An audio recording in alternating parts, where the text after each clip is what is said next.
Half Wheels coverage of the 2023 PCA Convention and Trade Show is brought to you by Drew Estate. Good morning, everybody. This is Brian Burt. We're here at PCA 2023 with our Half Wheel coverage, and today I'm with Terence Reilly, VP of Sales and Marketing at AGANORSA Leaf. Yes, sir. Welcome. Thank you for joining us. Thank you for having me. It's a pleasure to get to sit down and spend a little bit of time with manufacturers, at least one day. We're always in a rush and running through booths and doing coverage and whatnot. What's new? Show me, like, let's do a 2-minute interview and get gone. And this has turned into one of my more relaxing spans of time. It's probably going to be the greatest moment of our whole lives. Whole lives, but at least definitely the show. I'm glad you're here. We're gonna just talk about a bunch of random stuff. Throw it at me. I'm ready. Stuff. So I wanted to start out a little bit of background. How long you've been in the cigar industry? How long you've been attending the show? And just tell us a little bit about that. So I got in the industry through my uncle Manuel Quesada. Terence Reilly is about as gringo name as you can have, but my father, through his mother and Manuel's father, are related. They're brother and sister. So I have family that's in the industry. So when I was younger, I got to spend a summer in the factory and got to learn a little bit. I didn't even smoke cigars, but I got to see the process and work down there for a little bit. And then later on, I went to work for him, which I moved back to the Dominican for a while, and then started going. I think my first show, I started in the industry in 2008. I think my first show was in 2009 in New Orleans. Okay. And I worked for him for about 10 years, and then about going on 6 now, I've been with AGANORSA Leaf. Yeah. I can't remember exactly which show it was that we met. We started in 2011. 2000. Right? Well, I mean, as Half Wheel. Oh, yeah. In 2012. Yeah. In Orlando. That's right. And I don't remember if it was that show or back here in Vegas in 2013. But I know that we met and we were covering the booth and everything. Yeah. And known you ever since. So yeah. We're basically best friends. Basically best friends. Don't make this weird. Just admit we're best friends on live air with everybody. So you've been at AGANORSA Leaf for a little while now, and one thing I noticed is on your Instagram, like I see Sure. that you're traveling a lot. How many days out of the year are you traveling for events and whatnot? I would say it's about 2 weeks out of a given month on average that I'm on the road. I think also it kind of looks like it's even more because there'll be like a whirlwind tour. So right. I'll be, I was on the road 2 weeks in June, but I think I did like 7 states or something like that in that time. So right. It looks like you're even going to more places, so you make it think it's a longer period of time when it's not. But I'm on the road quite a bit. It's a lot of travel, but not necessarily a lot of time. Yeah, exactly. Yeah, and that's visiting retail shops and accounts and whatnot like that. How often do you get down to like the factories and whatnot like that? Usually 3 times a year, sometimes 2, depending on how it all works out. But usually about 3 times a year I'm down there. Usually around when they have the festival in January, February timeframe. Once usually after the trade show, and then once towards the end of the year is usually how it works. And it's quick trips, I'm down there for fly in, spend 2 days, fly out, and that's usually how it works. So again, it's a lot of travel, but it's kind of not as much as it looks because of how it's intense travel. Yeah. Understandable. So, having been in the industry for, let's see, you said 2008, so 15 years now. 15 years, yeah. What have you seen, or what is your favorite thing about the industry, just as a whole? I think the relationships and the personalities. It's an interesting industry. There's a lot of characters, and there's a lot of people that are I don't think you generally end up in this industry if you're kind of lace curtain put your finger out when you drink your tea, and you get a lot of people that interesting stories from different backgrounds, from different. Very few people I think started off saying, I really want to be in the cigar business when I'm older, unless again you really came from that background to begin with. So it's really strange how it brings people together in a way that nothing else does. You connect so quickly through cigars, and that's nice. People can't agree the sky is blue anymore, and it's nice to have something that really unites people and builds relationships, and that is what is really, for me, the reason to be in the business, is that those relationships and those good times are so meaningful. It's what makes this special. I would completely agree. I enjoy this show, even though it's exhausting and we are ragged at the end of it. But I enjoy this show because I get to see people and reconnect with them once a year, and that's really, really enjoyable. Yeah. So moving away from the cigar industry just a little bit. Sure. What is one hobby that you have outside of the cigar industry? I like to read. Yeah. I like to read. What's one of your favorite books and one of your most recent books that you read? Most recently, I read it previously, but I read it again, was Ulysses by James Joyce, which is a tough one to get through, but a great book. My favorites, I like a lot of the work by Nabokov, Chekhov. I like all the Russian writers. And then I like, I did Greek and Latin history and things for college, so I still try to read both ancient authors. I'm rereading Plutarch's lives of all the famous Greeks and Romans, and then even some of the more academic stuff. I try to stay on top of that a little bit, and the new theories about this and that, and those types of things. So I didn't know that about you, but yeah. So our editor Kyle over there, he brings Faust to the show every year, huh? I think, and is currently rereading it over there when he's got a few minutes. A great reader is a rereader. There you go. So yeah, so now you guys have a common thread to talk about some literature. Now we're best friends. You're out. I'm out. God, we had a good run. Right, Kyle, switch. You're going to do the interview now. We had a good run. It was nice while it lasted. So back to Vegas. Yeah. Everybody's got a routine for the show. Sure. Do you have a routine to maintain throughout? When you get here, is it water, rest, and coffee, or is it just draining the batteries until the last day and just trying to make it to 1 o'clock on Tuesday? So as time has gone on and as I get older, I have to be much more. The batteries end up drained no matter what. But if I go full board the whole time, the batteries get drained on the first day. So I'm very much more conservative than I used to be. I generally am in bed early. Even during the show, I don't have too many cigars. I don't hang out at the bar. Maybe the last night or something I'll go or something like that. But I have to be really careful because I'll lose my voice again. I actually feel I sound great. Apparently I don't sound that good already, but generally, like I said, I sound like Katharine Hepburn on her deathbed by the end of the show. So I'm trying to preserve that, and like I said, I'm just getting older. It gets harder to run the tank on empty for 4 days. I get it. Yeah.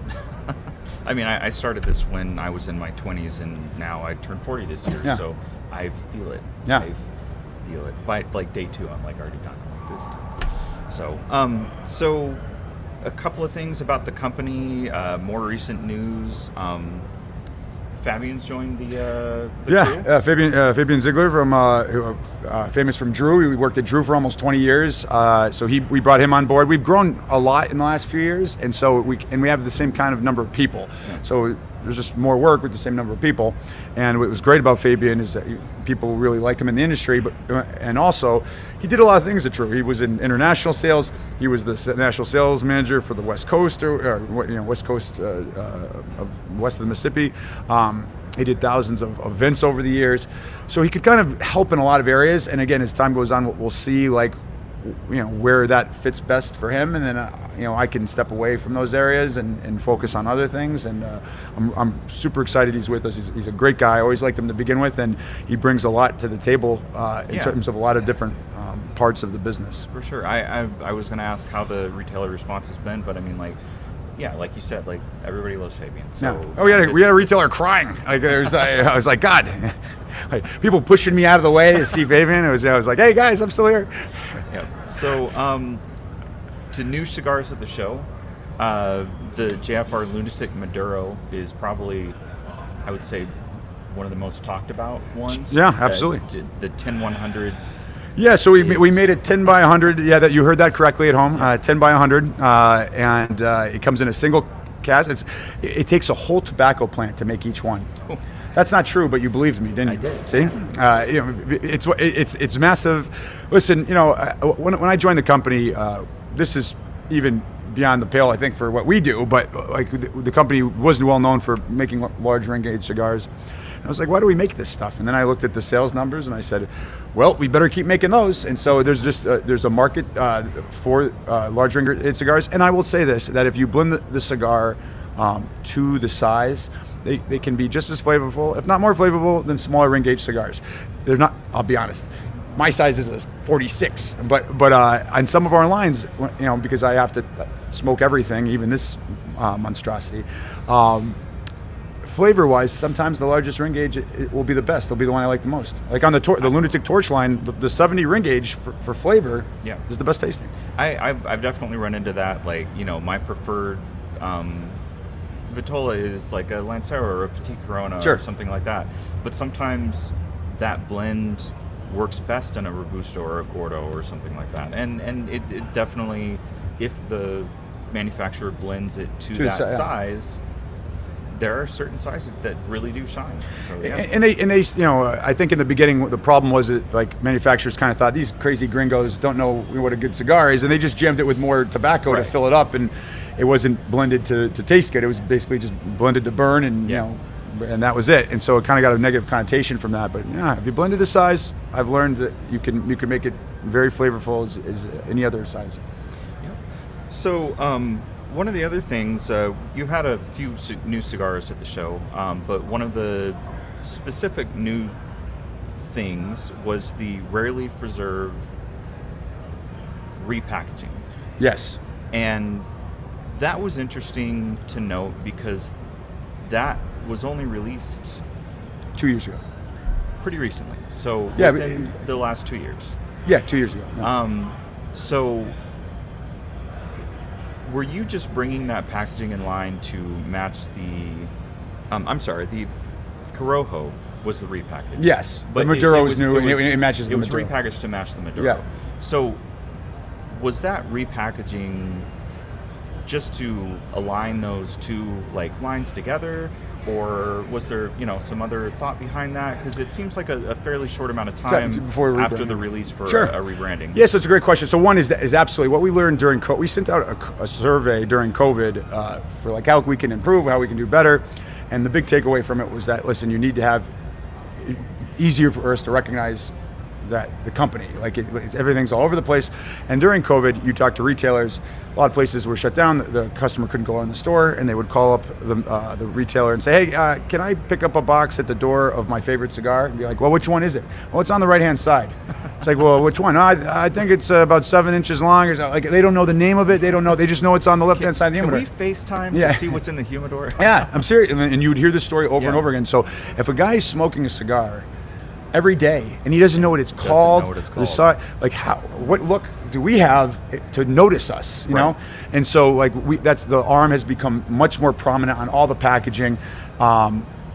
In most of the stuff that's been rebranded was much older, and in terms of its at least design, there might have been a tweak to it, but generally speaking, it looked the same. So, but in the case of the rare leaf, the Corojo, I'm a believer that sometimes you hire somebody and it doesn't work out, but you keep them for 2 years because you don't want to admit it was a bad decision or something like that. Right. And what's best for everybody is you just tear the Band-Aid off and say, listen, this isn't working out, you got to go. And so the packaging on the originally, it's not that it was bad, it didn't have that dominant presence of the arm Right. in the logo, and we really want that there. It makes it so much easier to recognize. The guy can go in the store and say, it's the one with the arm on it, Yeah. Then immediately you know what they're talking about.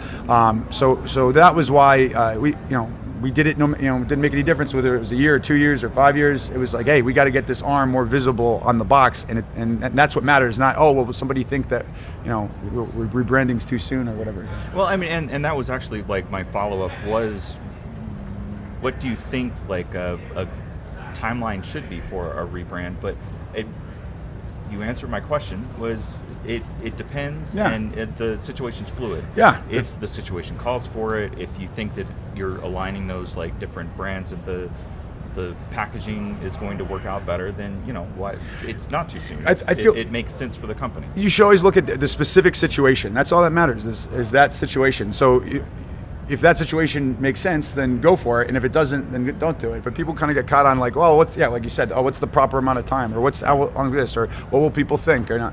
None of that is really important. It's like, okay, what does the situation call for, and let's do that. And that's the best way, I think, to execute. Yeah, what makes sense for the brand and what's going to be best for the brand. Absolutely. I completely agree with that. So what else coming from the company? Anything down the line that you want to talk about? Anything exciting that you want to tease, or? Right now, again, we're still trying to get just the brand recognition. We have some other releases with the Anniversario in the Connecticut, which I think came out, beautiful. It's a PCA exclusive to the end of the year, and then we'll open up to everybody else like we do with the Maduro. That's smoking incredible. The Real Leaf Maduro that just came out, we're getting incredible feedback on that. So we're really happy. We're trying to execute well. The easiest thing to do is come out with something. It's a lot harder. You got to get on the shelf. You got to get people aware of it. You got to get people to understand it, and then passionate about it. And that all takes time. So we have more things coming, but we're really taking it one step at a time. At some point, there'll be something in honor of Arsenio Ramos, who passed away shortly after about a year after I joined the company, but he was such a huge part of AGANORSA, and they're putting something together for him. But we've been working on that for like 3 years now, so who knows when that'll come out. But you want to get it right. Yeah, of course. Yeah, with something like it's got to be done correctly. So for sure. But overall, we're looking on preaching the gospel of AGANORSA, validating, doing a lot of validation, not smoking, validating. I'm doing it for you. It's not for me. So, of the whole portfolio, what do you smoke the most of? So that's a great question, because there's why I smoke the most and why I like the most. That's not the same question. Let's do what do you smoke the most of, and then move over to what do you enjoy the most. What I smoke the most is the AGANORSA Leaf La Validación Connecticut Robusto. And I smoke it the most because when I travel, that in the Garden of the Farm Short Robusto, Rambo.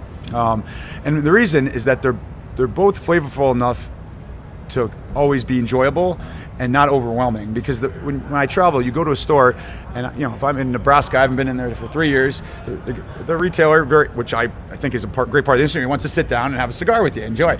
And so after 3 or 4 stores, you're smoking really strong stuff. You're kind of like, man, I don't want to have a cigar. And the guy's like, what do you mean you want to have a cigar? I haven't seen you in 2 years. What, you don't want to have a cigar with me? Yep. So you have to have something that you can enjoy but won't overwhelm you. So I smoke those two the most. For what I like the most is probably the Anniversario Maduro, and it's the shiny new toy, but that Rare Leaf Maduro is outstanding. So I've been dipping into that as well. But I smoke those much less because I can't be smoking them all the time. Right. Yeah. Well, when there's only a limited edition, of that. But yeah, the Anniversario Maduro Robusto was on our top 25 last year, along with the Supreme Leaf Torpedo. Yeah. So those were excellent cigars. Supreme Leaf I kind of leave out only because it's like a limited edition. It comes out once a year. Right. There's an expression in Spanish, no fumes la ganancia, so I don't smoke the profits. And so every one I smoke of those is one that we can't sell. I validate a few for the sake of the paying customer. Sure.